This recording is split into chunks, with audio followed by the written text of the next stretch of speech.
ज़रूरी नहीं है, लेकिन वीडियो को लाइक या फिर डिसलाइक करने की कोशिश ज़रूर किया करें। ऐसे इस मूवी का स्टार्ट होता है, हमें मूवी का मेन कैरेक्टर सियोंग दिखाया जाता है और उसकी बेटी का बर्थडे होता है, इसलिए सियोंग की मदर उसको कुछ पैसे देती हैं ताकि वो अपनी बेटी को डिनर पर ले जा सके।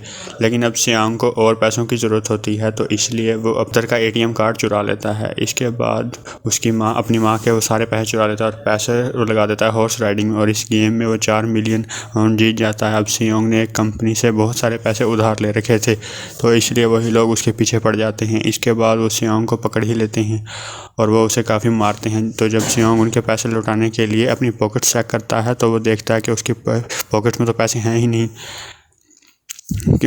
यानी वो वाले पैसे जो उसने हॉर्स राइडिंग पर जीते थे। तो तब उसे याद आता है कि जब इन लोगों से बचकर भाग रहा था तो वो एक लड़के से टकरा गया था, तो ज़रूर उसी लड़की ने ही उसकी जेब काट ली। तो सियोंग के पास पैसे तो होते ही नहीं, तो इसलिए वो लोग उसे 1 महीने का और टाइम देते हैं जिसमें वो उनके पैसे लौटा दे। इसके बाद सियोंग कुछ पैसों का अरेंज करता है और अपनी बेटी को डिनर पर ले जाता है। इसके बाद सियोंग जल्दी से स्टेशन पर पहुंचता है, लेकिन अनलकीली उसकी ट्रेन मिस हो गई थी। सियोंग वहाँ पर बैठकर ट्रेन के आने का वेट कर रहा था कि तभी अचानक से उसके पास एक आदमी आता है और ये अननोन पर्सन था, यानी सियोंग उसके बारे में कुछ नहीं जानता था। फिर वो अननोन पर्सन सियोंग को कहता है कि मैं तुम्हारे साथ एक गेम खेलना चाहता हूँ। वो सियोंग को कहता है कि अगर तुम इस गेम में जीत गए तो मैं तुम्हें 1 लाख पाउंड दूंगा। तब इतने सारे पैसों का सुनकर सियोंग गेम खेलने के लिए एग्री होता है। इसके बाद सियोंग काफ़ी मार खाने के बाद ये गेम जीत जाता है, यानी वो 1 लाख वॉन हासिल कर लेता है। इसके बाद वो अननोन पर्सन सियोंग को एक कार्ड देता है और ये कहते हुए कि अगर तुम और पैसे जीतना चाहते हो तो इस कार्ड पर जो नंबर लिखा हुआ है उस पर कॉन्टैक्ट कर। इसके बाद सियोंग जब अपने घर जाता है तो उसकी मदर उसे कहती है कि तुम्हारी बेटी अगले साल अपने स्टेप फादर के साथ US में शिफ्ट हो रही है। यहाँ पर हमें यह पता चलता है कि सियोंग के डिवोर्स हो गई है और उसकी वाइफ ने दूसरी शादी भी कर ली है, लेकिन सियोंग कभी भी ये नहीं चाहता था कि उसकी बेटी उससे दूर जाए, लेकिन उसे बहुत सारे पैसे चाहिए होते हैं अपनी बेटी की कस्टडी वापस लेने के लिए। तो इसलिए सियोंग उस कार्ड वाले नंबर पर कॉल करता है। इसके बाद सियोंग को एक गाड़ी में लाया जाता है जहाँ पर और भी लोग थे, लेकिन फिर उन सारे लोगों को बेहोश कर दिया जाता है और जब उन सब लोगों की आंख खुलती है तो वो खुद को एक फैसिलिटी में पाती हैं जहाँ टोटल 456 लोग थे और वहाँ पर एज ए प्लेयर थे, क्योंकि उन सबको एक यूनिफॉर्म भी पहनाया हुआ था।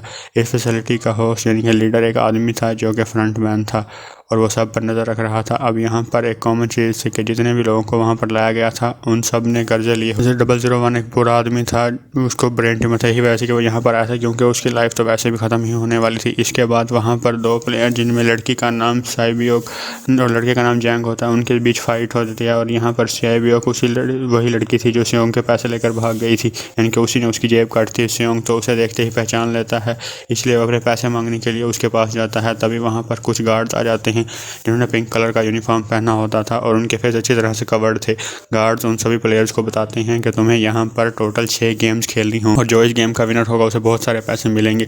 इसके बाद उन सब से एक कॉन्ट्रैक्ट पर साइन करवाया जाता है और इस कॉन्ट्रैक्ट के 3 मेन रूल्स है। पहला रूल ये कि कोई भी प्लेयर अपनी मर्जी से गेम को छोड़कर नहीं जा सकता। दूसरा रूल ये होता है कि जो भी प्लेयर खेलने से मना करेगा तो उस प्लेयर को एलिमिनेट कर दिया जाएगा, और उनके मुताबिक एलिमिनेट का मतलब क्या था ये तो हम आगे ही जाकर जानेंगे।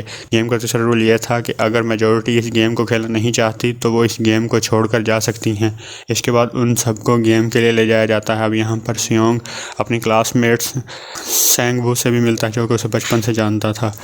सियोंग उसे वहाँ पर देखकर काफ़ी हैरान हो जाता है क्योंकि वो तो किसी बिजनेस के लिए आउट ऑफ कंट्री चला गया था। अब पहली गेम के लिए वहाँ पर काफ़ी बड़ी डॉल थी और इस गेम का रूल काफ़ी सिंपल था कि ये डॉल जब भी गाना गाएगी उन सबको आगे बढ़ना है और जैसे ही वो गाना बंद कर देगी तो उन सबको रुक जाना था और मूव नहीं करना है, और अगर कोई हिल गया तो उसको एलिमिनेट कर दिया जाएगा। अब स्टार्टिंग में तो ये सब कुछ उन्हें किसी प्रैंक की तरह लग रहा था, लेकिन जब एक लड़का हिल जाता है तो उसको शूट कर मार दिया जाता है और यही होता है एलिमिनेट का मतलब, यानी उन्हें मार दिया जाएगा। अब ये देखकर वो सारे लोग काफ़ी घबरा जाते हैं और उन्हें पता चल चुका था कि उनकी जान खतरे में है, इसलिए ये लोग डरते हुए पैनिक करते हुए इधर उधर भागने लगते हैं। लेकिन अब क्योंकि गेम का रूल था इसलिए जो लोग भी हिलते हैं उसको मार दिया जाता है और जितने भी सर्वाइवर होते हैं वो किसी न किसी तरह इस गेम को कंप्लीट कर ही लेते हैं।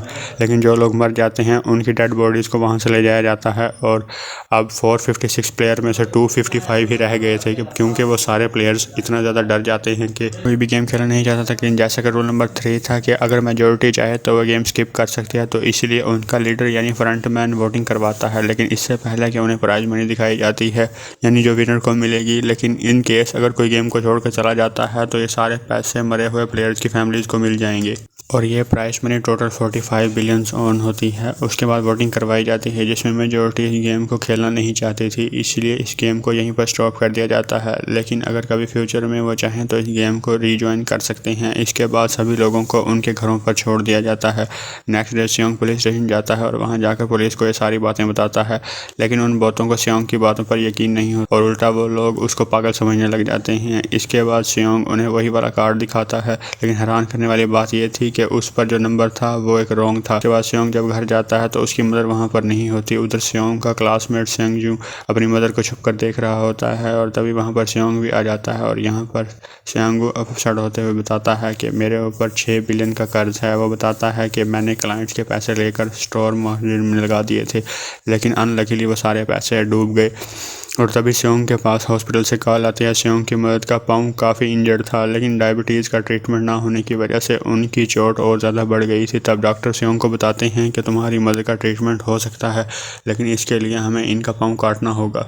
लेकिन इस ऑपरेशन में बहुत सारे पैसे लगने वाले थे, लेकिन जाहिर सी बात है सियोंग के पास इतने पैसे तो होते नहीं। इवन उसने तो अपनी मदद के इंश्योरेंस के पैसे भी उड़ा दिए थे। तभी इसलिए सियोंग पैसे मांगने के लिए अपनी वाइफ के पास जाता है, लेकिन उसकी वाइफ उसको पैसे देने से इनकार कर देती है। फिर उसकी वाइफ अपने हस्बैंड को बताती है कि सियोंग आया था पैसे मांगने के लिए और तभी उसका हस्बैंड सियोंग को पैसे देने आता है और साथ साथ उसे यह भी कहता है कि मेरी फैमिली से दूर रहो।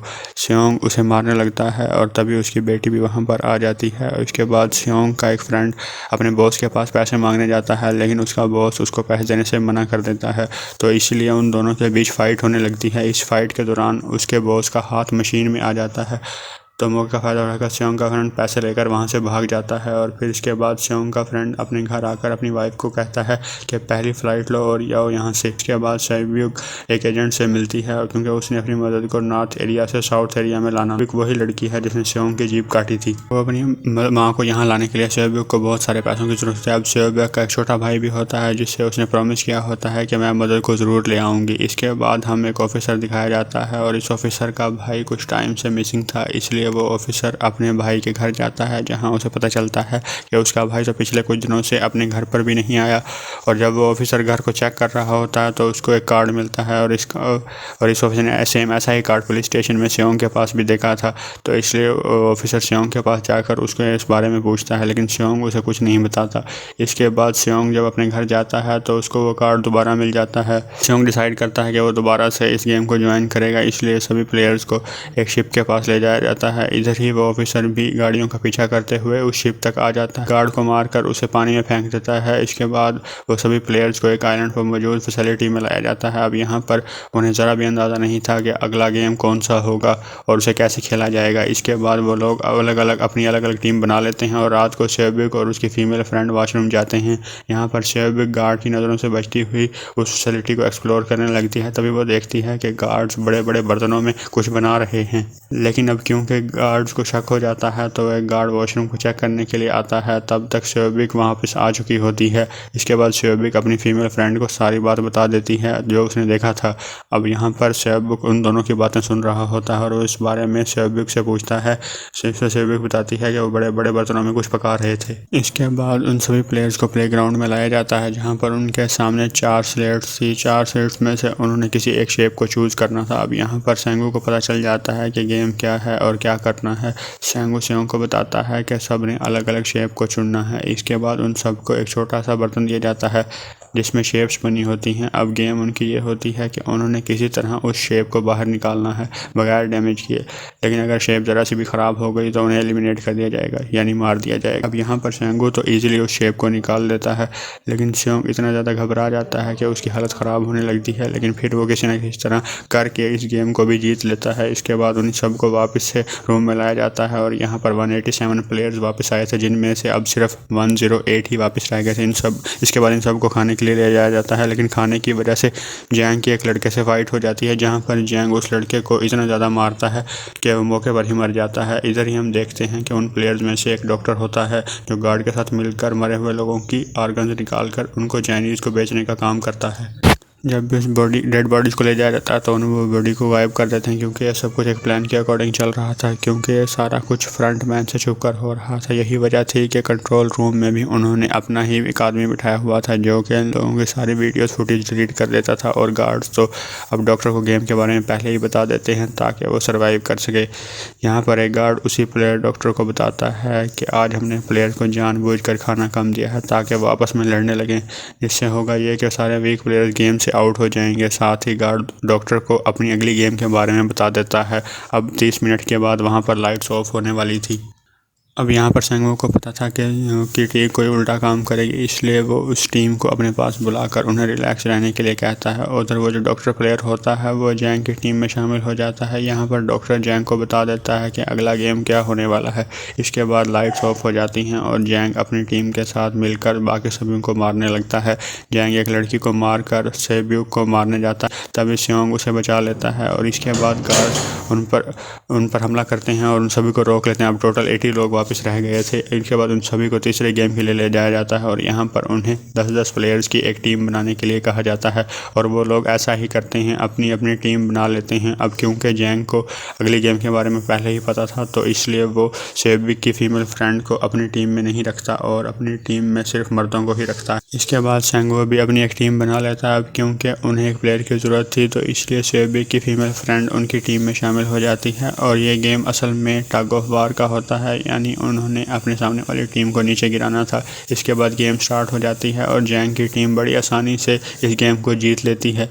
इसके बाद बारी होती है सेंगो की टीम की। तो प्लेयर नंबर 1 इन्हें एक बूढ़ा आदमी कहता है कि मैंने अपनी ज़िंदगी में बहुत सारे टग ऑफ वार खेल रखी हैं, इसलिए वो उन सबको गाइड करता है कि इस गेम को कैसे जीतना है। तो इसीलिए वो लोग किसी न किसी तरह करके इस गेम को जीत जाते हैं। फिर ये दिखाया जाता है कि 20 मिनट के बाद दोबारा से लाइट्स ऑफ हो जाएंगी, जिस पर सेंगवुन सबको कहता है कि रेडी रहना। तो इसलिए वो डिसाइड करते हैं कि एक एक करके हम पहरा देंगे।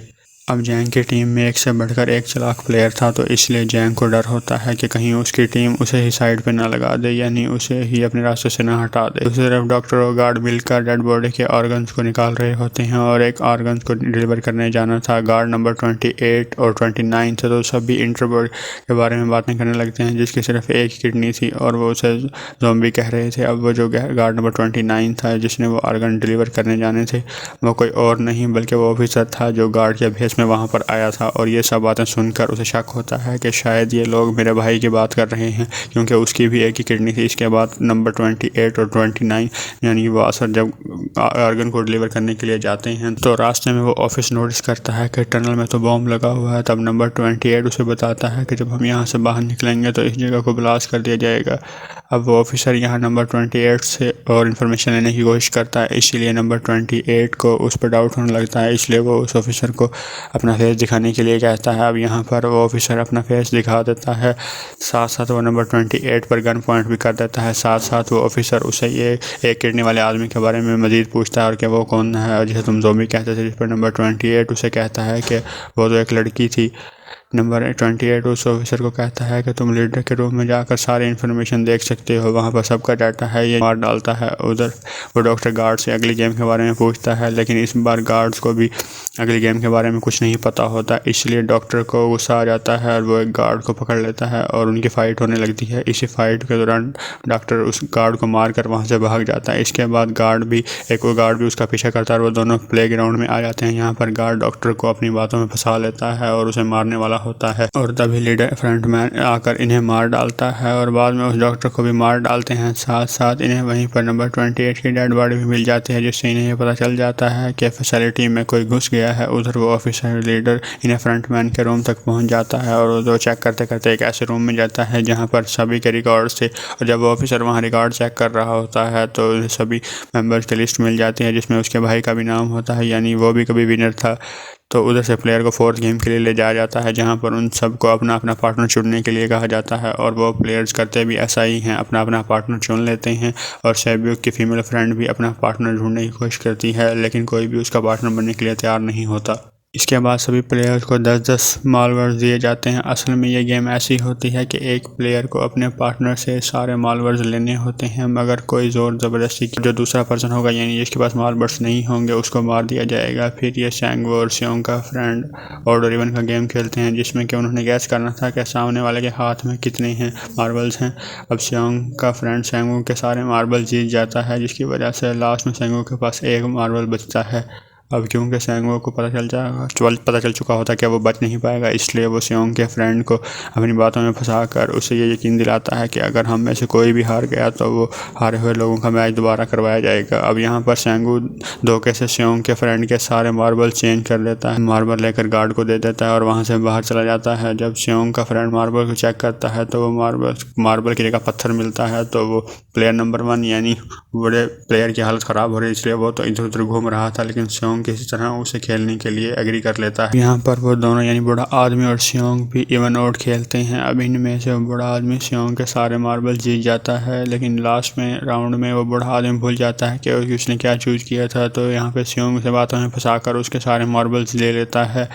लेकिन यकीन माने कि बूढ़ा आदमी काफ़ी चालाक था, उसने एक मार्बल अपने पास ही रखा हुआ था और वो दोबारा से इधर उधर घूमने लगता है। अब यहाँ पर सियोंग उसे रिक्वेस्ट करता है कि प्लीज़ मेरे साथ एक और गेम खेल लो ना, तो वहाँ पे बूढ़ा आदमी कहता है कि मुझे पता है कि तुमने सारे मार्बल धोखे से मेरे से लिए हैं। तो वो कहता है कि मुझे सब पता था, इसलिए पागल बनने की एक्टिंग कर रहा था। तभी ये सुनकर सियोंग को उस पर तरस आ जाता है और वो उसे ही सारे मार्बल्स दे देता है। उसके बाद सेबिक और उसकी फीमेल फ्रेंड भी गेम खेल रही होती हैं। उनकी गेम ये होती है कि जो मार्बल्स को दीवार के ज़्यादा करीब फेंकेगा वही जीतेगा। पहले सेबिक अपने मार्बल्स फेंकती है, लेकिन सेबिक की फ्रेंड की बारी आती है तो वो अपने सारे मार्बल्स फेंक देती है। लेकिन सेबिक जब ये देख लेती है कि वो अपनी फ्रेंड को दोबारा फेंकने के लिए कहती है, जिस पर उसकी फ्रेंड कहती है कि नहीं सेबिक, मैं बिल्कुल अकेली हूँ, मेरे पीछे तो कोई भी नहीं है, लेकिन तुम्हें कुछ हो गया तो ये अच्छी बात नहीं है। तुम्हारे पीछे तुम्हारा छोटा भाई है, तुम्हारा वेट कर रहा है, और इसी वजह से सेबिक की फ्रेंड को मार दिया जाता है। इसके बाद इन सब की डेड बॉडीज़ को वहाँ से ले जाया जाता है। इसके बाद वो सब वहाँ से वापस ही रूम में आ जाते हैं। यहाँ पर जियांग देखता है कि सेबिक की वो वाली फ्रेंड तो अभी तक जिंदा है, जो कि बड़ी आराम से बैठी हुई। यहाँ पर हमें पता चलता है कि सेबिक की ये वाली फ्रेंड जियांग की भी फ्रेंड थी, क्योंकि अब उनमें किसी बात को लेकर क्लैश चल रहा था, तो इसीलिए जियांग की वो फ्रेंड उसे बुली करने लगती है। इसके बाद फ्रंटमैन को इसकी डेड बॉडी के पास उस ऑफिसर का आईडी कार्ड मिल जाता है। तब फ्रंटमैन को पता चल जाता है कि उसके सारे वीआईपीज़ आ चुके हैं, तो इसलिए फ्रंटमैन उन्हें लेने के लिए चला जाता है। फिर सारे वीआईपीज़ को उनके रूम में लाया जाता है और उसके बाद फ्रंटमैन वीआईपीज़ के आने के बाद एक और आदमी को जाकर बताता है, और यही आदमी मेन होता है। और ये कौन होता है हम ये आगे जाकर जानेंगे। तो नेक्स्ट डे उन सबको 5वीं गेम के लिए लाया जाता है, जहाँ पर 1 से लेकर 16 तक नंबर पड़े हुए होते हैं और वह सभी प्लेयर्स अपना अपना नंबर ले लेते हैं। नंबर का मतलब ये था कि जो नंबर भी एक प्लेयर पर आएगा तो उसके मुताबिक उसकी बारी आएगी। अब यहाँ पर लास्ट में पहला और आखिरी नंबर बच जाता है, जो कि 1 और 16। तो यहाँ पर स्वयं कंफ्यूज हो जाता है कि उसे नंबर कौन सा चूज़ करना चाहिए। अगर उसने पहला नंबर चूज़ किया तो वो फंसेगा और मरेगा, क्योंकि उसको नहीं पता कि ये गेम क्या है। और अगर लास्ट नंबर लेगा तो क्या पता उसकी बारी ही ना है, टाइम कम रह जाए। तो तभी वहाँ पर एक आदमी आ जाता है और वो स्वयं को कहता है कि मुझे पहला नंबर चाहिए, क्योंकि मैं अपनी ज़िंदगी में कभी भी फर्स्ट नंबर पर नहीं आया। इसके उन्हें गेमिंग रूम में लाया जाता है। अब गेम का रूल ये होता है कि दिए हुए टाइम में अपने ब्रिज की दूसरी तरफ जाना होता है। अब इसके बीच में 2 तरह के ग्लास लगे होते हैं, एक होता है आम ग्लास और एक होता है टेम्पर्ड ग्लास। आम ग्लास पर पाँव रखते ही वो टूट जाएगा और वो नीचे गिर जाएंगे। इसके बाद गेम स्टार्ट हो जाता है और वो लोग एक एक करके मरने लगते हैं। फिर एक टाइम ऐसा आता है कि जब जियांग सबके सामने होता है और वो आगे ही नहीं बढ़ रहा होता। अब उनके पास एक ही रास्ता था, या तब वो आगे जाएं या फिर सारे ही मर जाएं। तो जियांग के सामने वही फ्रेंड आ जाती है जो कि उसे बुली कर रही होती है, और वो जियांग को कहती है कि मैंने तुम्हें कहा था कि जिस दिन तुमने मुझे धोखा दिया मैं तुम्हें मार दूंगी। इसके बाद वो जियांग को पकड़ लेती है और उसे लेकर नीचे कूद जाती है, जिसकी वजह से उन दोनों की मौत हो जाती है। अब वहाँ पर एक आदमी था जो कि ग्लास कंपनी में काम करता था और उसे पता था कि टेम्पर्ड ग्लास को कौन सा है, लेकिन जब फ्रंटमैन को इस बात का पता चलता है तो वो लाइट्स ऑफ करवा देता है ताकि वो ग्लास को पहचान ही ना पाए। अब लास्ट में एक ही स्टेप बचता है कि उनके पास तो टाइम ही नहीं था, इसलिए सियांगू उस आदमी को धक्का देकर चेक कर लेता है। सैंगू से होकर ब्रिज को पार कर लेते हैं, लेकिन ग्लास टूटने की वजह से उनको काफ़ी चोट लग जाती है, ख़ास तौर पर सेबिक को। उधर उस ऑफिसर ने एक सर्वेंट को मारकर उसकी जगह खुद ले ली थी। अब वीआईपी को उस ऑफिसर पर शक हो जाता है और वो उसे कहता है कि अपना मास्क रिमूव करो, लेकिन वो ऑफिसर कहता है कि ठीक है, लेकिन मैं अंदर जाकर अपना मास्क रिमूव करूंगा। इसके बाद ऑफिसर उस वीआईपी को लेकर अंदर चला जाता है और अंदर जाकर वो ऑफिसर अपने ऑफिसर को बेहोश कर देता है और इसका पता फ्रंटमैन को पता चल जाता है। इसलिए फ्रंटमैन उसके पीछे जाता है और वो उस ऑफिसर को देख लेता है। इसलिए ऑफिसर वहाँ से भागकर आइलैंड में आ जाता है और फ्रंटमैन भी उसका पीछा करते हुए वहाँ पर आ जाता है। अब यहाँ पर वो ऑफिसर अपने सीनियर्स को कॉल करने की कोशिश करता है, लेकिन कॉल कट हो जाती है। फिर वो ऑफिसर उन्हें सारे सबूत भेजता है, लेकिन वहाँ पर नेटवर्क नहीं होता। इसके बाद फ्रंटमैन ऑफिसर को पकड़ लेता है और उसे अपने साथ चलने के लिए कहता है, लेकिन ऑफिसर तो उस फ्रंटमैन पर गोली चला देता है। इसके बाद फ्रंटमैन अपना मास्क उतार देता है और उसे देख के फ्रंटमैन की जगह कोई और नहीं बल्कि उसका अपना भाई था। इसके बाद ऑफिसर का भाई यानी फ्रंटमैन उसे शूट कर देता है और वह जाकर पानी में गिर जाता है। उस पर ग्लास लगने की वजह से शेबे काफ़ी इंजर्ड हो गई थी, पर उसका बहुत सारा खून बह रहा होता है। इसके बाद उन्हें सर्वाइवल को डिनर के लिए ले जाया जाता है और उनके बाद एक नाइफ भी रख दिया जाता है, मतलब रात में उन तीनों में से कोई भी एक दूसरे को मार देगा। तभी स्योंग नोटिस करता है कि शेबी की हालत काफ़ी ख़राब है, इसलिए वो शेबी को कहता है कि फ़िक्र मत करो, हम दोनों साथ हैं। वो इस गेम में हम दोनों साथ मिलकर सैंगवुंग को हरा देंगे। इसके बाद वो दोनों यहाँ से बाहर निकल जाएंगे और पैसों को आधा आधा डिवाइड कर लेंगे। शेबी उसे बताती है कि मेरा एक छोटा भाई है जिसे मैं ऑर्फनेज में छोड़ कर आई हूँ, और अगर हम दोनों में से कोई भी जिंदा बचकर बाहर जाएगा तो उसे उन दोनों की फैमिलीज़ का ख्याल रखना होगा। अब शेबी की हालत काफ़ी ख़राब थी और उसे डॉक्टर की ज़रूरत थी, इसलिए स्योंग कोई मदद लाने के लिए जाता है, लेकिन जब तक वो वापस आता है तो तब तक शेबी को मार चुका होता है। अब नेक्स्ट डे उन दोनों को गेम नंबर 6 के लिए लास्ट गेम के लिए ले जाया जाता है। गेम का रूल बड़ा ही सिंपल था कि मार दो या मर, और इस गेम का नाम होता है स्क्वाड गेम। इसके बाद गेम स्टार्ट हो जाती है और उन दोनों के बीच काफ़ी फाइट होती है, लेकिन लास्ट में शेंगू की हालत ख़राब होने लगती है। तभी स्योंग कहता है कि मैं इस गेम को रोकना चाहता हूँ, तो तभी स्योंग शेंगू को उसके साथ चलने के लिए कहता है और शेंगू तो अपने आप को ही मार डालता है, जिसकी वजह से स्योंग गेम जीत जाता है। फिर फ्रंटमैन स्योंग को कहता है कि तुम बहुत अच्छा खेले, लेकिन मुझे उसकी उम्मीद नहीं थी। इसके बाद स्योंग को उसके घर पर छोड़ दिया जाता है और उसके पास एक एटीएम कार्ड भी था।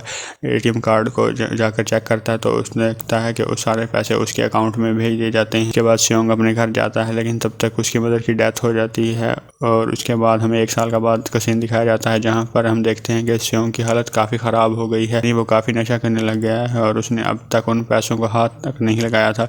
एक दिन एक फूल बेचने वाली स्योंग के पास आती है और वो उसे सेम वैसा ही कार्ड देती है जिसमें एक एड्रेस लिखा होता है, और फिर स्योंग उस एड्रेस पर जाता है और जहाँ पर उसे पता चलता है कि ये सारा किया धरा किसी और का नहीं बल्कि उस बूढ़े का है, प्लेयर नंबर 1 का, और वो अभी भी ज़िंदा है।